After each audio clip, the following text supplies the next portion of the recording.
When my father passed away 3 years ago, he left me his most precious possession, a 1969 Mustang Fastback. It wasn't just a car, it was a piece of him. Every Saturday as a kid, I'd sit by his side in the garage, passing him wrenches, listening to the hum of the engine, and learning the value of patience and love. When he was gone, that Mustang became my way of keeping him close. I rarely drove it, but I kept it spotless, tucked safely under a cover in our garage. My wife, Lauren, never understood the attachment. "It's just an old car collecting dust," she would say. I'd always smile and explain, "It's not just a car. It's my dad." She would roll her eyes, mutter something about emotional clutter, and walk away. I figured she'd eventually come to respect what it meant to me, but I was wrong. A few months ago, Lauren started talking about how tired she was of our routine life. She wanted adventure, spontaneity, and freedom. I supported her dreams. I just didn't realize she'd sacrifice something sacred to chase them. When she mentioned a trip to Paris with her friends, I told her we couldn't afford it right now. Bills were tight, and my father's Mustang was off-limits no matter what. She went silent after that conversation. I thought the topic had died there.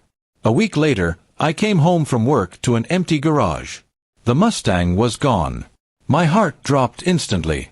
I called Lauren in panic, thinking maybe it was stolen, but she calmly said, "Relax, it's fine.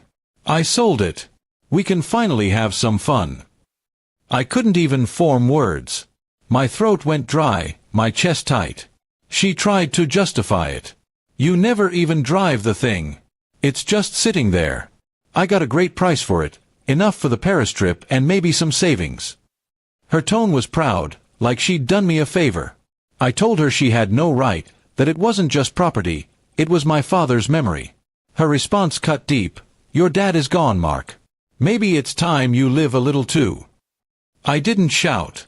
I didn't even cry. I just walked out of the room. That night, she packed her bags and left for Paris with her friends, posting photos online of cafes, designer stores, and the Eiffel Tower. I couldn't bring myself to comment or even text her. Every picture felt like a stab, a reminder of what she'd taken to get there. 2 weeks later, I received a call from an unknown number. The man introduced himself as Greg, the owner of the dealership where the Mustang had been sold. "Sir, I thought I should reach out. Something didn't feel right about the sale," he said. My pulse raced.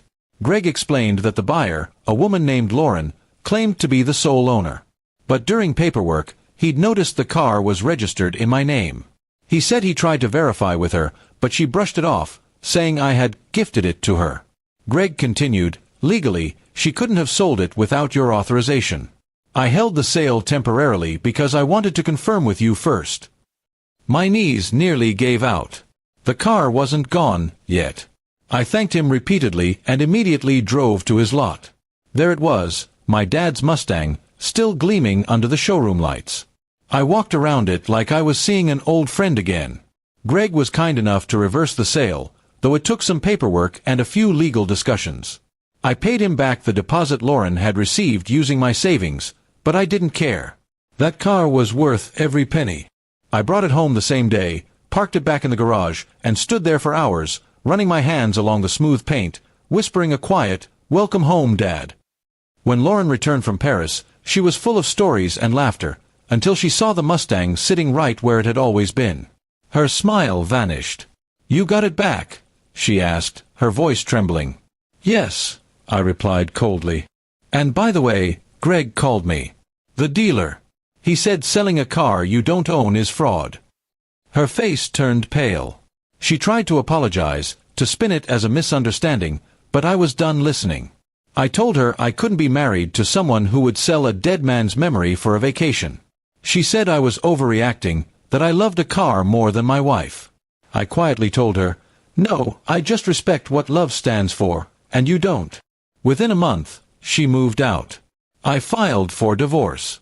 It wasn't revenge, it was peace.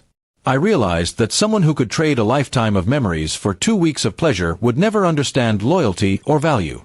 Now, every weekend, I sit in the garage with that Mustang, just like I did with Dad.